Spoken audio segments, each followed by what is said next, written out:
E quando em PSV, alterar para desmedetomidina, ou seja, então logo começa a haver resposta ao antibiótico, menor demanda por aminas, né?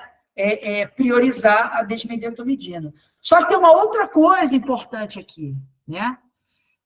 Esse estudo, inclusive, é um estudo bem recente, publicado esse ano, né? De que assim, é mais um estudo que acumula evidências de que existe uma diferença de potencial deliriogênico entre o midazolam e o propofol. Então, faz a gente se perguntar, será que para esse paciente um propofol seria melhor?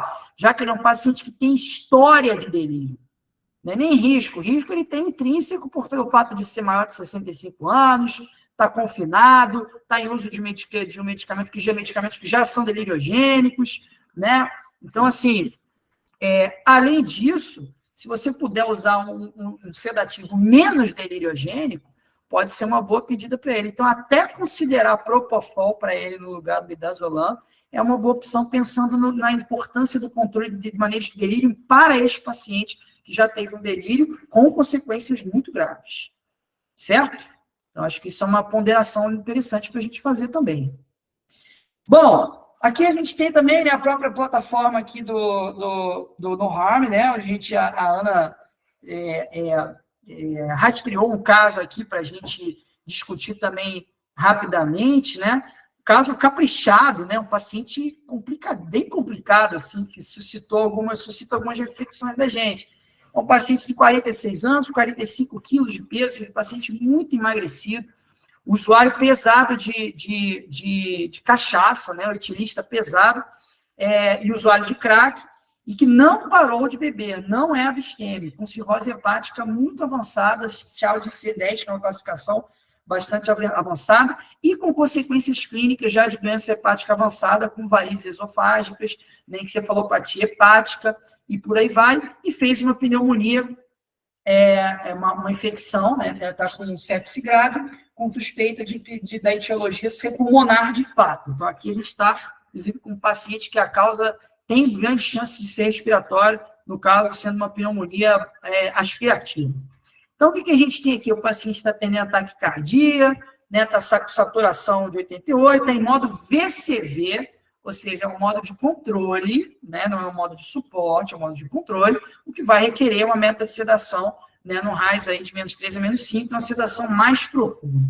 Então, ele segue sendo analgesiado, e teoricamente aqui, né, está em bom padrão respiratório, então entende-se que ele está bem adaptado à prótese, né, à prótese ventilatória, e também com essas doses aqui, ou seja, uma noradrenalina 4 ml hora, depois no próximo aqui eu fiz o cálculo das doses. Então, a gente tem aqui, né, em termos não tem o cálculo das doses de noradrenalina, acabei não fazendo. Mas aí, se a gente for calcular, dependendo da diluição, né, está numa dose mais para baixo. Não se compara, por exemplo, aos 2 microgramas por quilo do outro paciente, que já está até com vasopressina. Então, esse paciente, ele não está com uma instabilidade hemodinâmica tão pronunciada, né, o que pode estar apontando para uma resposta já antibiótica, neste dia, pelo menos, que a gente pegou para avaliar, né, a gente não tem muitos detalhes dos dados, mas a gente não precisa para a gente deliberar onde eu quero chegar aqui. E aí a gente tem, né, doses lá mais ali para o meio do caminho do fentanil, né, dentro da faixa terapêutica, lembrando que ele pesa 45 quilos, então para ele, velocidades baixas já são doses altas, só que ele está com uma dose bem alta de propofol, né, 37 microgramas por quilo por minuto, né, e também o midazolam. Aí a gente se pergunta, qual é o sentido da associação do midazolam com o propofol, né? Porque se a gente viu que o midazolam ele é menos deliriogênico, né, a gente teoricamente priorizaria o propofol, né, tudo bem, a gente está com uma dose mais para alta ali de propofol, e o midazolam também já está chegando mais ou menos para o alto. Mas o midazolam tem margem para ser aumentado. Mas aí depois eu mesmo fiquei ponderando assim, mas por que os caras podem ter associado a isso? Né? Que, em princípio, não, assim, as evidências não apontam para benefícios assim, de sinergismo farmacológico da associação das duas coisas. Mas aí eu lembrei, bom, esse cara pode estar com... Ele é etilista, não é ex-etilista.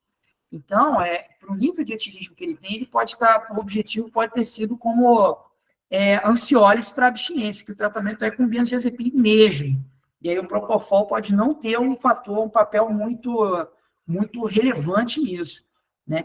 Então, o que a gente pode fazer a esse respeito? Pô, se ele está bem adaptado à ventilação mecânica, as custas dessas doses muito altas, mais motivo para a gente cogitar a redução, principalmente do Propofol, né? Já que o midazolam ele pode estar entrando como um bom adjuvante como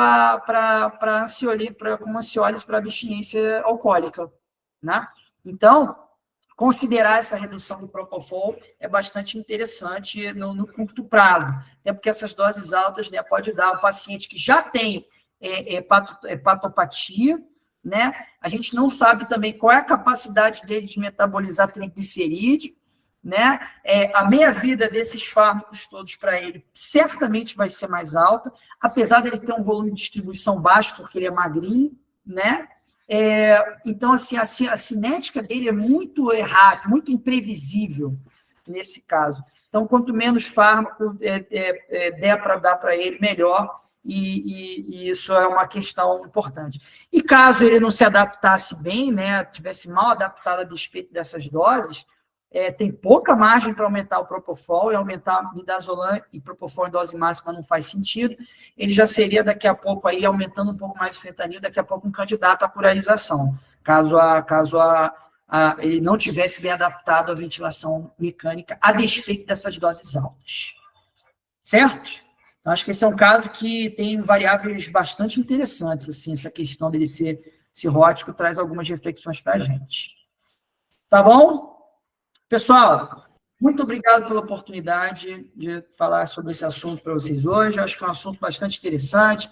Eu queria deixar algumas mensagens nesse sentido de que o caráter multiprofissional da farmácia clínica como um todo, assim, eu acho que ela é inexorável, né? Então, aí a gente estudar é aquela coisa também, né? Eu acho que a gente sempre fica pensando, eu sempre penso nisso até hoje. O que eu tenho que me concentrar em estudar para ajudar a vigiar?